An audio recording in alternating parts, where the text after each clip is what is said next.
दमनेंनी जे आरोप केलेले आहेत धनंजय मुंडेंकडनं भलेही खुलासा केला आहे तो पार्टीची भूमिका काय?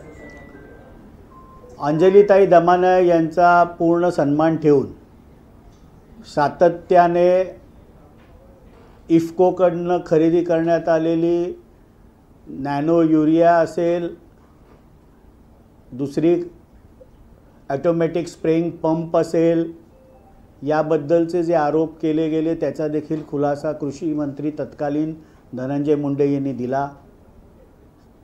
काल देखील त्यांनी कॅबिनेटमध्ये खोटे कागदपत्र निर्णयाचे तत्कालीन कृषी मंत्री धनंजय मुंडे यांनी केले आणि त्यामुळे 200 कोटी रुपयाच्या त्या खरेदीला मान्यता घेतली, अशा प्रकारचे देखील सनसनाटी आरोप केले।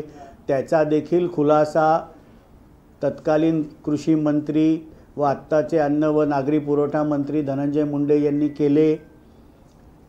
माजी मुख्यमंत्री माननीय देवेंद्रजी फडणवीस साहेब यांना विनंती आहे की आपल्याकडे गृह खातं देखील आहे, माननीय अंजलीताई दमानिया यांना कुठनंही कागदपत्र मिळतात, ती खरी आहेत खोटी आहेत याची देखील एक चौकशी आपण लावावी। कारण काही दिवसापूर्वीच कॅबिनेटचा अजेंडा हा बाहेर जर लीक होत असेल तर मुख्यमंत्री माननीय देवेंद्र फडणवीस साहेबांनी त्याबद्दलची तीव्र शब्दामध्ये नाराजी व्यक्त केली होती आणि त्यामुळे ज्या कागदपत्रांवर मुख्य सचिवांच्या सही आहेत, कृषी सचिवांच्या सह्या आहेत, टिप्पणी आहे, अशा प्रकारची कागदपत्रांचा सोर्स, त्याची ऑथेंटिसिटी याबद्दल देखील चौकशी लागली पाहिजे। लोकशाहीमध्ये आरोप करण्याचा अधिकार आहे, पण काहीतरी सनसनाटी आरोप आणि एक जबाबदार मंत्री खोटी कागदपत्र खोटी टिप्पणी तयार करून 200 कोटीच्या खरेदीला मान्यता घेईल अशा प्रकारचा जो धादांत खोटा आरोप त्यांनी केलेला आहे। राष्ट्रवादी काँग्रेस पार्टी त्यांचे सर्व आरोप नाकारतं आणि त्यामुळे त्याचं वेळोवेळी स्पष्टीकरण हे धनंजय मुंडे साहेब देत असतात। दुसरं की शरद पवार राष्ट्रवादी काँग्रेसकडनं आता मागणी केली की माणिकराव कोकाटेंनी राजीनामा द्यायला हवाय, त्यावर कोर्टाने ताशोरे फोडलेले आहेत। 1995 सालची ती तक्रार होती।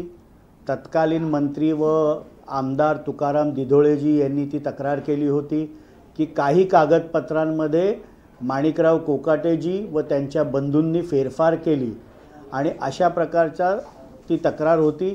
30 वर्षानंतर आज तो अनपेक्षित निकाल येत असताना 2 वर्षाची शिक्षा आणि 50,000 दंड अशा प्रकारची खालच्या कोर्टाने नाशिक इथे शिक्षा दिलेली आहे।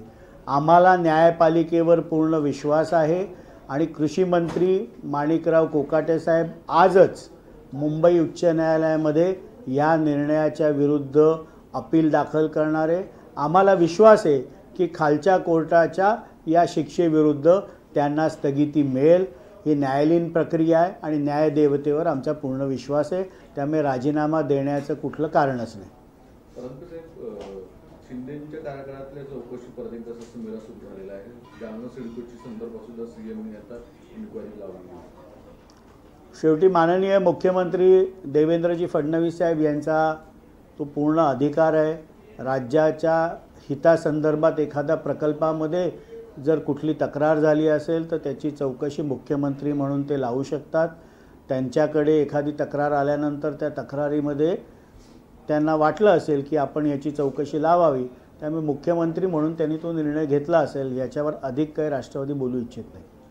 दुसरं की वाढवण येथे विमानतळ एक होतं आहे, डेव्हलपमेंटच्या दृष्टिकोनातून आपली पार्टी त्याचं स्वरूपात पाहिली। शेवटी ज्या वेळेला एखादा पोर्ट येतो, एखादं विमानतळ येतं, त्यावेळेला नक्कीच त्या विभागाचा विकास हा खूप गतीने होतो आणि पालघर जिल्ह्यामध्ये भारतातलं सर्वात मोठं धरण पोर्ट वाढवण हा येत असताना तिथे आंतरराष्ट्रीय तिसरं विमानतळ करण्याचा मानस माननीय मुख्यमंत्री देवेंद्रजी फडणवीस साहेब यांनी व्यक्त केला होता आणि तशा प्रकारचे जर पावलं हे राज्य शासन उचलत असेल तर राष्ट्रवादी काँग्रेस पार्टी त्याचं स्वागतच करते। दुसरं की स्वरा भास्कर यांचा एक खूप चर्चेचा विषय झालेला आहे आता त्यांनी कुंभच्या ऐवजी तिथल्या मुस्लिमचा विषय मुद्दाम काढल्याचं दिसून येतं. शेवटी 144 वर्षानंतर होणारं महाकुंभ हा भारत देशातील तमाम हिंदूंचा आस्थेचा विषय आहे आणि त्यामुळे त्याच्यावर बोलताना प्रत्येकाने ताळतम्य बाळगलं पाहिजे. ट्विट करताना की कुठल्याही धर्माच्या धार्मिक भावना आपल्या ट्विटमुळे या दुखावल्या जाणार नाहीत याची काळजी प्रत्येकाने घेतली पाहिजे. कुंभमेळा हा हिंदूंचा आस्थेचा श्रद्धेचा विषय आहे.